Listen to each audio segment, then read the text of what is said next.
علماء سره خپل تعلق راولا، د قرآن سره محبت شروع کا، مساجد او مدارس د خپل سر تاجونه وګڼه. انشاءالله ستا په نسل کې به الله څوک پیدا کی، که ستا برای راز زوی نه نوسې، که نه داسې نسل کې به پیدا کی. انشاءالله قبر ته به تا د ثمرات درلیږي، آخرت ته به تا د ثمرات درلیږي. انشاءالله په دې باندې تجربه وکړه، په دې تجربه وکړه.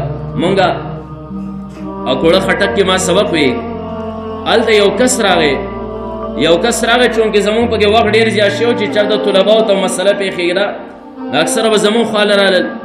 یو طالب علم راغی، سپین پټکی والی دی او د عربیانو په شان یو کرتی چې کوم دی نو اغوستې ده او زبردست نوراني چهره یې ده، ښه لوی یختې پرېښودې و، بلکل چې کوم دی نو شرع مطابق سنتو مطابق هر یو جز یې جوړ کړی و، بلکل د دې مخ نه نورانیت چې کوم دی نو ښکته ټپکاوې ده. راغی او هغه طالب علم په بل طالب علم باندې دعوه کړې وه، وی بېګاره جمعې شپه وه، زمونږ کمره چې کوم دی نو مونږ یو څو تنه وو، ما چارج ته چې کوم دی نو موبایل یې ښودی او هغه موبایل زما غلا شوی دی او زما په ده باندې دعوه ده، ځکه بل څوک کمرې ته نه یې راغلی. او بیا را کیمرې والا موبایل هغه ټیم کې به نه وي، ساده غونته کې موبایل وي غټې شانته قیمتي موبایل دی. څو پیرې راغی، مونږ هغه طالب علم واړو راواړو، هغه له به غصه ورته وي څه غل خو نه یم، زه مدرسې ته غلا له راغلی، مونږ یې مله خو بل څه طریقه نه راځي. خو ما وی زه به د دې طالب علم نه تپوس وکړم چې هلکه ته مالدار یې او که غریب یې، که مالدار یې زه یم پرېږده مړه آخرت صدقه دې وشه، او که غریب یې نو مونږ به خپله پیسې راغونډې کړو او دله پې موبایل والو.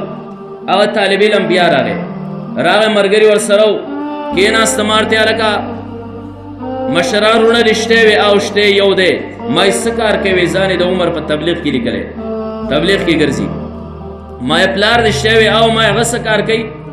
طالب علم سر ښکته که او بره نه ګوري، داسې وشرمېده. د پلار اوس حقیقت ما ته نه واضحوي. ما ورته یې پلار دې ژوندی دی که نه وې؟ او ما یې څه کار کوي؟ بیا هم چې کوم دی نو سر ښکته که بره نه ګوري، نه داسې یو بل طالب علم له داسې سنګر راوتله چې ته ورته ووایه.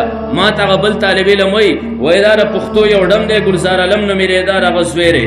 ما لکه دا نوم خو موږ د مخکې نه اورو، د دې ډم یو طرف ته چې کوم دی نو ډم او بل طرف ته د مخ ته زه ګورم، په الله قسم نورې د مخ نه چې کوم دی نو ښکته ټپکاوېږي. د دې جسم ته وګوره، طلباو کې دومره زبردسته حلیه، د دې راز چې کوم دی نو سره ما سره زما د کلاس یو ملګری و، وی د دې راز ما ته معلوم دی. د یو د کور سره موږ په یو مدرسه کې سبق وی، د ده د مور چې کوم دی نو طلباو سره دومره مینه، طلباو به میلمانه رالل، د ده مور اعلان کړی چې د کوم یو طالب علم میلمه راشي، زه به پخلی چې کوم دی نو کوم، طلباو تاسو به ځان له کپړې نه ایځئ، زه به یې درله ایځم. موږ پر یې سترګو باندې وکتل، الله یې دواړه بچي چې کوم دی نو قبول کړل. انشاءالله چې کله ستاسو له علماو سره محبت، ستاسو له بچو نه به الله تعالی علما پیدا کوي، ستاسو د نسلونو او په نسل کې به الله تعالی داسې خلق پیدا کوي انشاءالله چې قبر کې به تا د چې کوم دی د هغې ثمره در رسي، آخرت ته چې کوم دی نو د هغې ثمره به در رسي.